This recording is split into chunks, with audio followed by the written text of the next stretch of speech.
வணக்கம். கதிரவன் நியூஸின் மதிய நேர பிரதான செய்திகள். முதலில் தலைப்புச் செய்திகள். காப்பீட்டு உயர்தர பரீட்சையை ஒத்திவைக்க கோரும் மனு நீதிமன்றத்தின் அதிரடி உத்தரவு.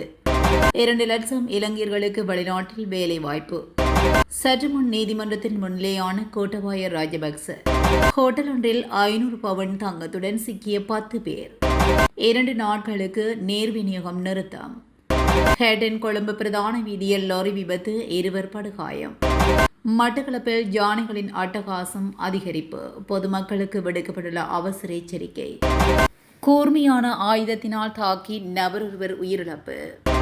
நாட்டில் வெப்பம் அதிகரிப்பு குறித்து வளிமண்டலவியல் திணைக்களம் எச்சரிக்கை. தொடர்வன விரிவான செய்திகள். 2026 ஆண்டுக்கான காப்பீட்டு உயர்தர பரீட்சை 2 மாதங்களுக்கு ஒத்திவைக்க கோரி ஒரு மாணவர் குழு தாக்கல் செய்த மனு நிராகரிக்கப்பட்டுள்ளது. இது தொடர்பிலான வழக்கு இன்றைய தினம் விசாரணைக்கு எடுத்துக் கொள்ளப்பட்ட போது வழக்கை மேற்கொண்டு நடத்த அனுமதி மறுத்து மேல்முறையீட்டு நீதிமன்றம் மனுவை நிராகரித்துள்ளது. மேல்முறையீட்டு நீதிமன்ற தலைவர் நீதிபதி ரோஹந்த அபேசூரிய மற்றும் நீதிபதி பிரியந்த பெர்னாண்டோ ஆகியோர் அடங்கிய அமர்வின் முன் இந்த மனு விசாரணைக்கு எடுத்துக் கொள்ளப்பட்ட போது இந்த உத்தரவு வழங்கப்பட்டுள்ளது. நீதிபதி பெர்னாண்டோவின் ஒப்புதலுடன் நீதிபதி அபேசூரிய இந்த தீர்ப்பை அறிவித்துள்ளார். 2026 ஆண்டில் 2,50,000 இளைஞர்களுக்கு வெளிநாட்டு வேலைவாய்ப்புகளை வழங்க இலங்கை வெளிநாட்டு வேலைவாய்ப்பு பணியகம் திட்டமிட்டுள்ளது.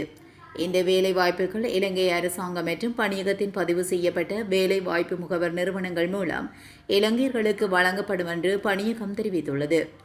மத்திய கிழக்கில் நிலவும் இராணுவ சூழல் காரணமாக வேலைவாய்ப்புக்காக வெளிநாடு செல்லும் இளைஞர்களின் எண்ணிக்கையில் சற்று குறைவு ஏற்பட்டிருந்தாலும் அதிக ஊதியம் தரும் வேலைகளுக்காக பாதுகாப்பான இடங்களுக்கு தொழிலாளர்களை வழிநடத்த பணியக நடவடிக்கை எடுத்துள்ளது.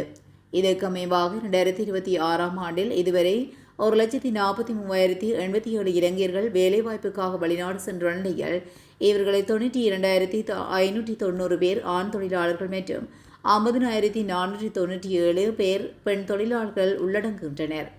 இதற்கிடையில் இலங்கை தொழிலாளர்களின் விருப்பமான இடமான ஸ்டேலுக்கு 14,000 தொழிலாளர்களை அனுப்ப பணியகம் திட்டமிட்ட இதுவரை அவர்களில் 7,873 பேர் வேலைக்கு சென்றுள்ளனர்.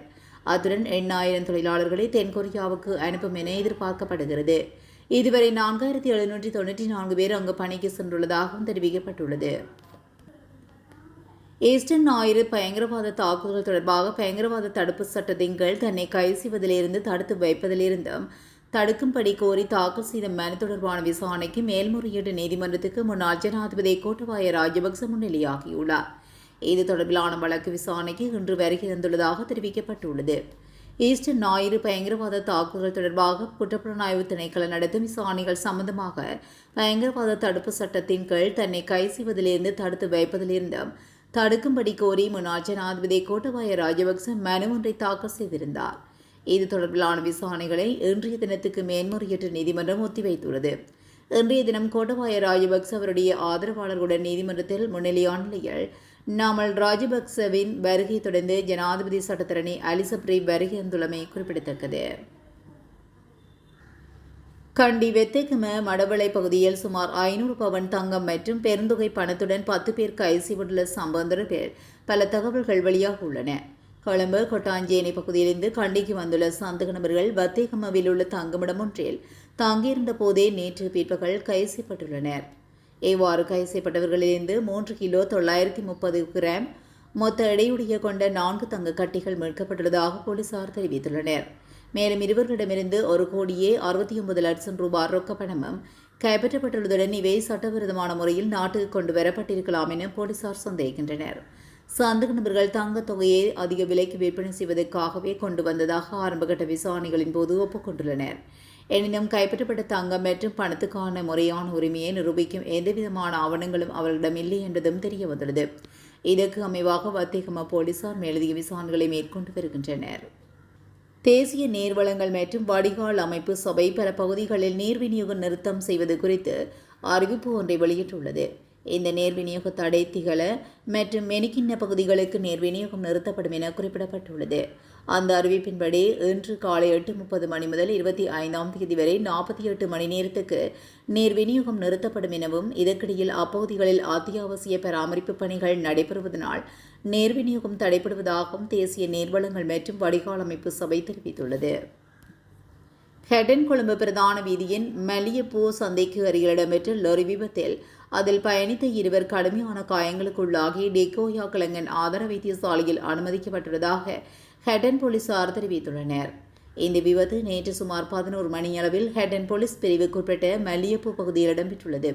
கொழும்பிலிருந்து மெஸ்கெலியா நோக்கி பயணித்துக் கொண்டிருந்த லாரி திடீரென கட்டுப்பாட்டை இழந்து வீதியோர மதிலில் மோதி விபத்துக்குள்ளானதாக ஆரம்பகட்ட விசாரணைகளை தெரியவந்துள்ளது.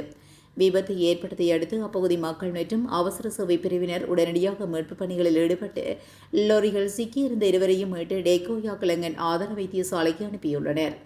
லாரி சாரதிக்கு ஏற்பட்ட நித்திரை மயக்கம் காரணமாக இந்த விபத்து ஏற்பட்டிருக்கலாம் என போலீசார் சந்தேகம் வெளியிட்டுள்ளதுடன் விபத்துக்கான துல்லியமான காரணத்தை கண்டறியும் நோக்கில் மேலதிக விசாரணைகள் முன்னெடுக்கப்பட்டு வருகின்றன.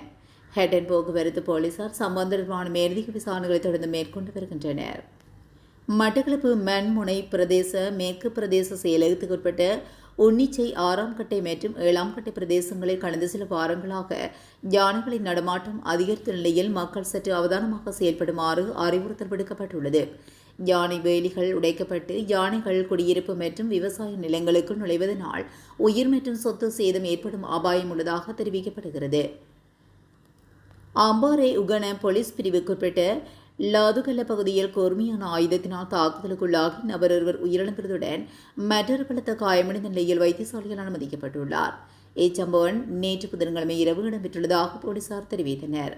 இந்த தாக்குதலில் உயிரிழந்தவர் லாதுகல்ல பகுதியைச் சேர்ந்த 36 வயதுடையவர் என போலீஸ் விசாரணையில் தெரியவந்துள்ளது.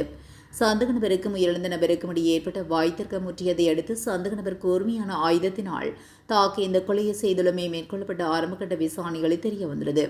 தாக்குதலில் படுகாயமடைந்த இருவரும் உடனடியாக அம்பாறை வைத்தியசாலையில் அனுமதிக்கப்பட்ட நிலையில் சிகிச்சை பலனின்றி ஒருவர் உயிரிழந்துள்ளதாக தெரிவிக்கப்படுகிறது. மேலும் சம்பவத்துடன் தொடர்புடைய சந்தக நபரை கைது செய்வதற்காக உகன போலீசார் மேலதிக விசாரணைகளை மேற்கொண்டு வருகின்றனர். நாட்டில் நிலவும் அதிக வெப்பத்துடனான காலநிலை காரணமாக 9 மாவட்டங்களில் வாழும் மக்கள் எச்சரிக்கையுடன் இருக்குமாறு வளிமண்டலவியல் திணைக்களம் இன்று எச்சரிக்கை அறிவித்தல் ஒன்றை விடுத்துள்ளது. அதன்படி கிளிநொச்சி, வவுனியா, முல்லைத்தீவு, திருகோணமலை, அனுராதபுரம், புலனறுவை, மட்டக்களப்பு, ஆம்பாறை மற்றும் மணரகளி ஆகிய மாவட்டங்களில் வெப்ப சுட்டன் எச்சரிக்கை மட்டம் வரை உயரக்கூடும் என எதிர்பார்க்கப்படுகின்றது. அதிக வெப்பம் காரணமாக ஏற்படும் உடல் சோர்வு மற்றும் அசௌகரியங்கள் குறித்து பொதுமக்கள் தேவையான முன்னெச்சரிக்கை நடவடிக்கைகளை மேற்கொள்ளுமாறு வளிமண்டலவியல் திணைக்களம் மேலும் வலியுறுத்தியுள்ளது. இத்துடன் கதிரவன் நியூஸின் மதிய நேர பிரதான செய்திகள் நிறைவடைகின்றன. தொடர்ந்தும் செய்திகளோடு இணைந்திருக்க கதிரவன் நியூஸுடன் இணைந்திருங்கள். நன்றி, வணக்கம்.